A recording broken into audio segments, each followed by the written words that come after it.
Here's a question I got. It says, I have two 80-pound rescue pups, boxer mixes. Both are almost 7. We've had them since they were 6 months, and they are inseparable, or used to be. Within the last year, they've had 3 very aggressive fights that needed vet attention and separation. All fights took place in our backyard, usually over a rodent. The most recent, we were playing in the backyard, and my son, 11, was wrestling with the one, and the other attacked him. We were able to get them apart with minimal injury, but now I feel like I can't keep them. I am unsure how to decide who stays or who goes. Jeez. If this is something that can be trained out of them, the aggression seems to be holding a grudge, or I'm sorry, the aggressor seems to be holding a grudge and has a very stiff stance around the other and raises hair while sniffing them. I've been keeping them separate in their cages, but will allow them out supervised for short periods of time, and they have started laying side by side again. I don't know what to do. We are heartbroken and feel so bad to have to surrender back to the rescue after having them for so long. I just don't know if I can trust them. Any thoughts or advice? Okay. Well, yeah, tons. And, before we get started, ladies and gentlemen, this is a way you can get your dog training question answered as well. If you go to Ask Jeff the Dog Trainer on Facebook and join the group, it's absolutely free. You just type in your question, and then I'll make a live video like this and answer it. So here's the deal.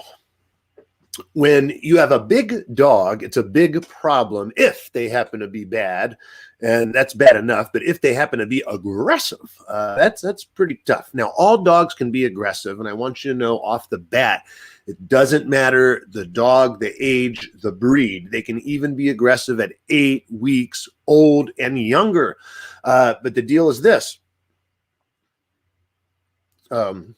Just like a human,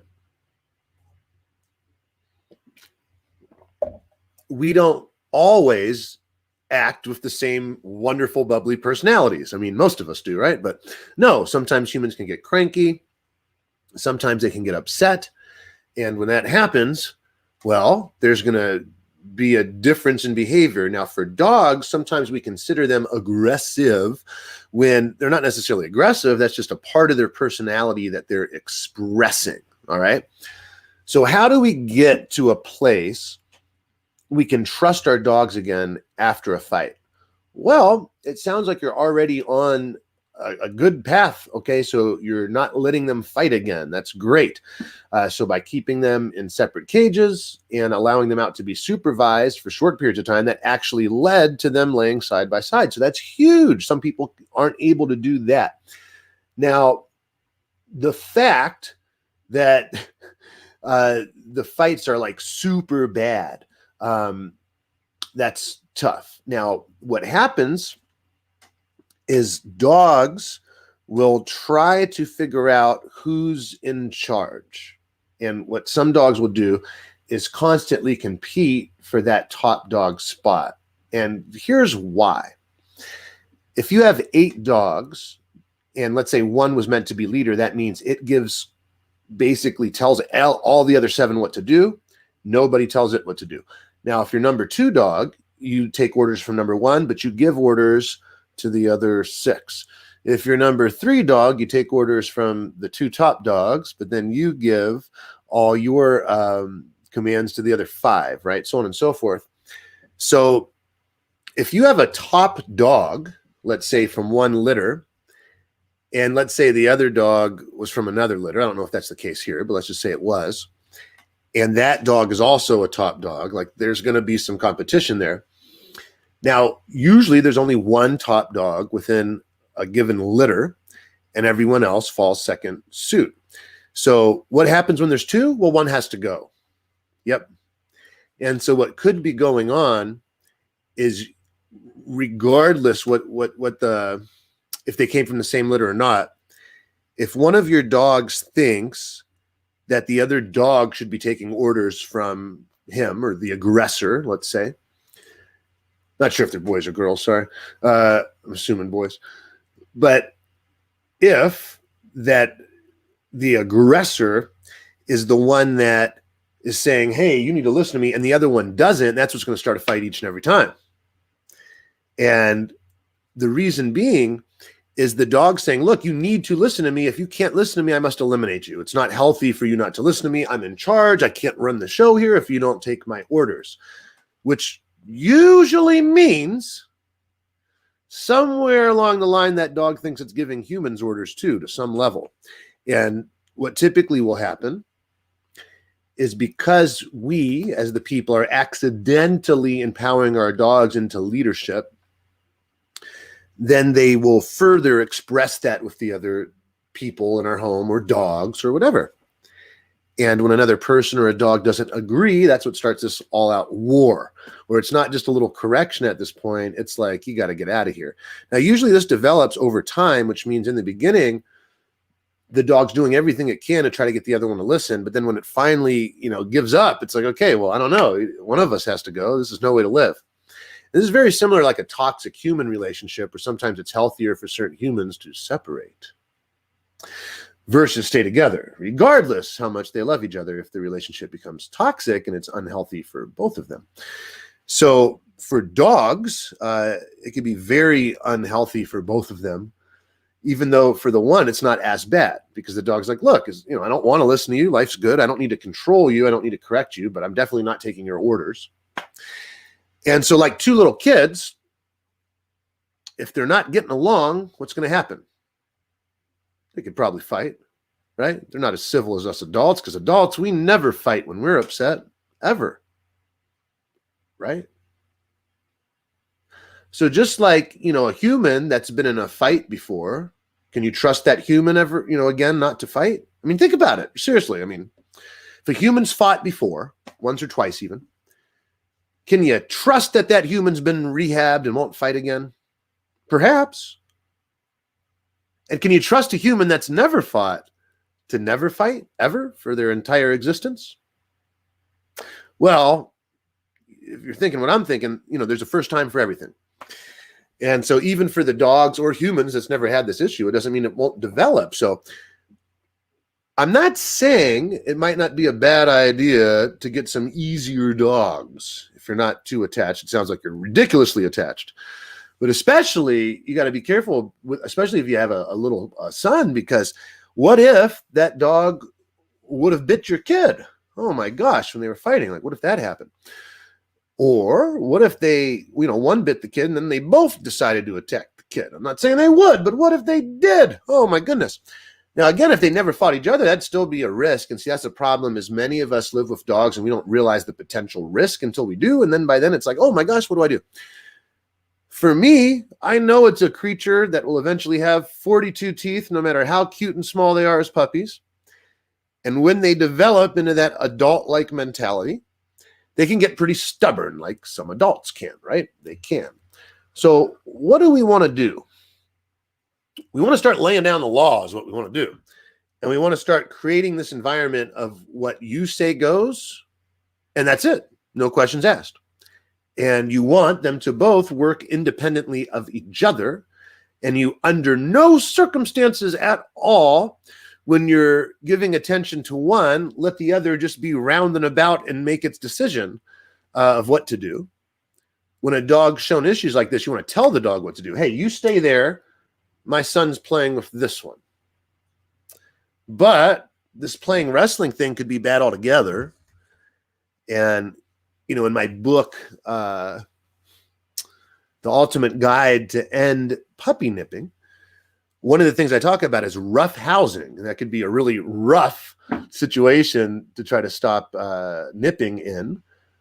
But what typically rough housing leads to is if the dog could put their teeth on the kid lightly, then why not put the kid, put the mouth on the kid harder when they want to? So what I like teaching dogs is, hey, people are just off limits. You don't nip them. Now, if they're wrestling without nipping, okay, I could see that kind of. But what might be healthier is to do like a tug of war type of game, or a fetch type of game, or maybe like a hide and seek type of game, or, you know, some sort of frisbee action, which falls under the fetch category. But you get what I'm saying. You want to do something maybe outside of like physically roughhousing, and maybe make the focus more on an object of play. And I get that it wasn't that dog that attacked either, but dogs have this tendency to look for reasons to fight. And so there's something key here in your question where it said the aggressor seems to be holding a grudge and has a very stiff stance around the other and raises hair while sniffing him. Well, that's the problem. I wouldn't let that dog sniff the other dog if its hair was up. I'd be like, you ain't the boss of that dog. Put your hair down. What do you do? Start a fight? No, not in my house.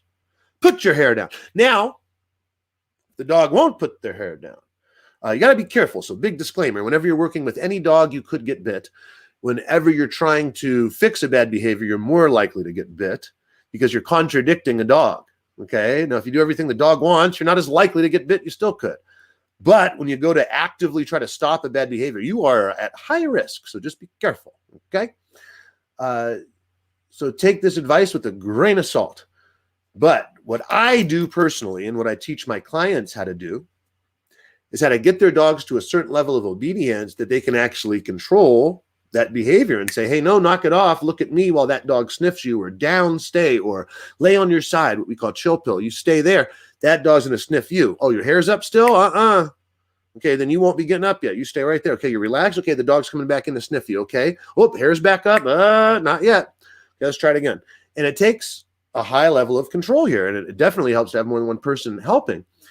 But when you do that enough, you're starting to send that signal to the aggressor. Hey, knock it off. I don't like that. Now, when it comes to trust, you can only trust them until they make a mistake again. And yes, humans make mistakes. I do it time to time.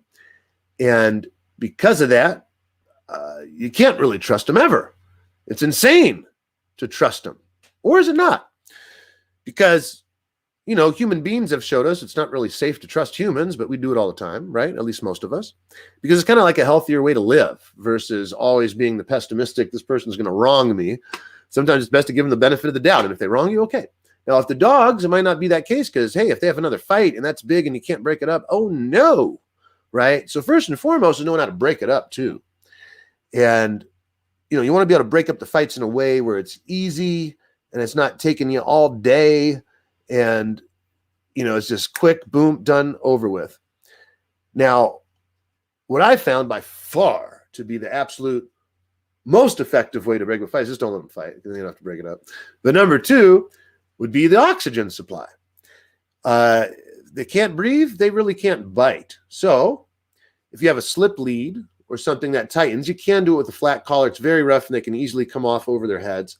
But you have some sort of slip collar. Then when you put that pressure on, if they were to fight, okay, if they were like going to kill each other and you're trying to break it up, I'm not just saying go, you know, do this with a dog that's being good. I'm saying if the dogs are fighting and you need a surefire way to break it up, you just lift that leash up a little bit and you put a little pressure there and eventually they're going to let go. Now what happens is the rebite, so you got to be careful of that. But in general, first is just knowing how to break it up. So God forbid they were to fight again, you can get through that fast. Then number two, I might be getting lost on my numbers here. I give that up. So another thing to consider is when you do have them out and around each other, you want to give them very specific tasks and not just let the bully or the aggressor dog be staring at the other dog funny or watching it everywhere it goes or trying to block it off, or when you're petting one, he sneaks his way in there, whatever that is. You want to really lay down the law. Now, a lot of people go, well, isn't that unfair? Well, kind of, but, you know, the one dog's not being bad. The other one's doing the attacking.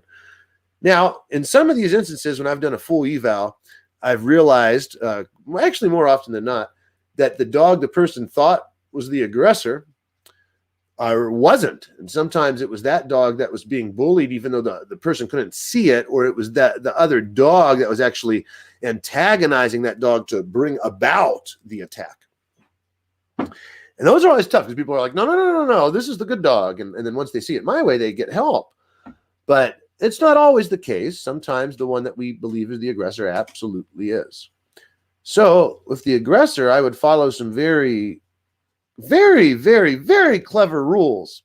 One of which is I start empowering the dog that's getting attacked to be the dominant one. So then the aggressor sees that I don't want you in that position. I want this dog in that position. And if you violate that, then you're going to be further down the chain in command. And so what that would look like is, let's say I'm letting them outside together.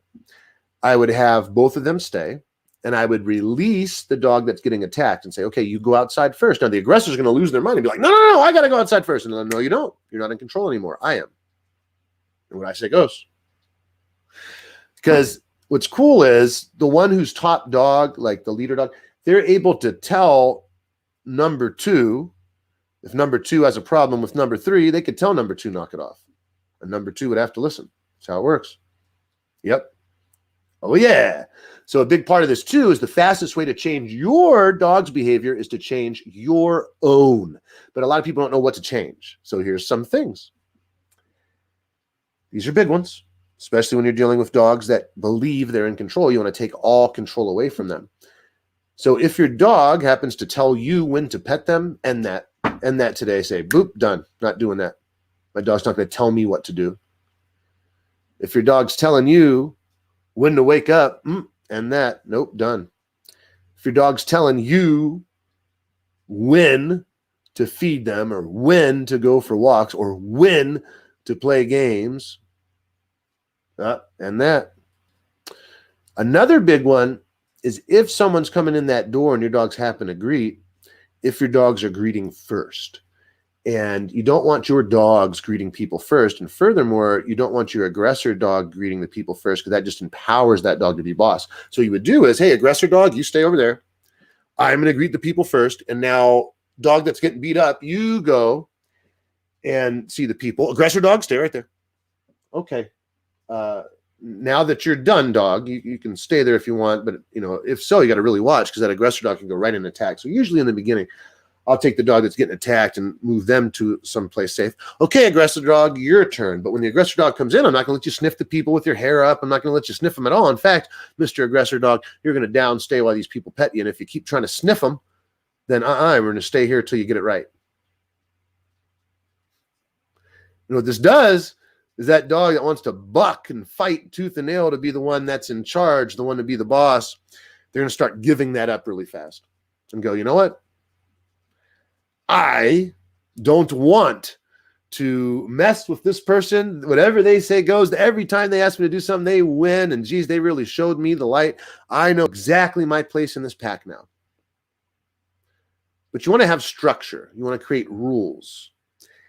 And the rules could be as simple as, nope, you can't come on the couch right now, not until I tell you. The rule could be, no, you're not jumping in my bed, not until I tell you. The rule could even be, hey, just because I'm letting you out of your cage or your kennel, you're not just going to come plowing out. You're going to come out when I tell you. And furthermore, once I let you out, you're not just going to run about. When I let you out, you're going to sit right down. Stay right there until I give you your next command. But I start taking away the freedom and start letting them earn it so they appreciate it. And if they can associate me with the one that provides the freedom, I'm in control of the freedom, then I'm in control. At least that's how they'll view me. But if they have everything they want and they're telling me what to do, even though I might not recognize it yet, then I've accidentally empowered that dog to believe absolutely they're in charge, of the ones in control. And that's going to make it very hard for me to get them in control. They think they're in control, so they're out of control for me. And I'm trying to get them in control, and no, they don't want to listen to me. They want to tell me what to do. So how do we shift that? Well, you want to start teaching your dog that you are 100% the one in charge. So another great way to do that is to do what's tough. So what I might do is give the one dog a bone and say, hey, aggressor dog, knock it off, go do something else. Don't even look at that dog while it's chewing. You go. Because here's what happens when you're a non-pack leader, typically, right?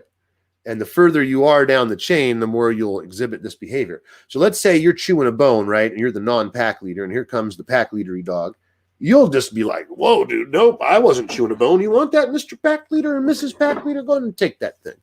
So I start to create that for them. So for the dog that's getting bullied, I'm going to try to empower that dog as the leader, not for that dog to bully the other one back or take over like that. No, usually because this dog doesn't have the issue. So this dog really could care less if I empowered, again, if it's a number 2 dog and you're empowering it, oh yeah, probably it's going to care a whole bunch. It's going to be like, oh, well, then maybe I could be a number 1. If you have like a number 8 out of that litter, you could say all day, be the leader, be the leader, be the leader. It really doesn't want to. It's not meant to. So to wrap this thing up, what I want you to consider is this. Any way you can see and read into your day on how that dog's taking control, you want to get control back and you want to do it fast. It could be something as simple as you set down the food bowl, they start going to eat it before you set it down. Something like that can empower them to be leader. Instead, you set that food down, it's yours. You decide when they get to eat. Now, if they have a habit of then trying to clean the other dog's bowl, you might want to clean that up too. You don't want anything going on here that's going to equal this dog thinking it's in control or is a decision maker even. You don't want the dog to be making decisions. You don't want it to be like high school. The kid goes, oh, I have to use the bathroom. It just gets up, it uses the bathroom, leaves, comes back later. Do they even have school again these days? I don't know. You want it to be more like preschool, where you raise your hand and say, teacher, can I use the bathroom? And then, you get a pass.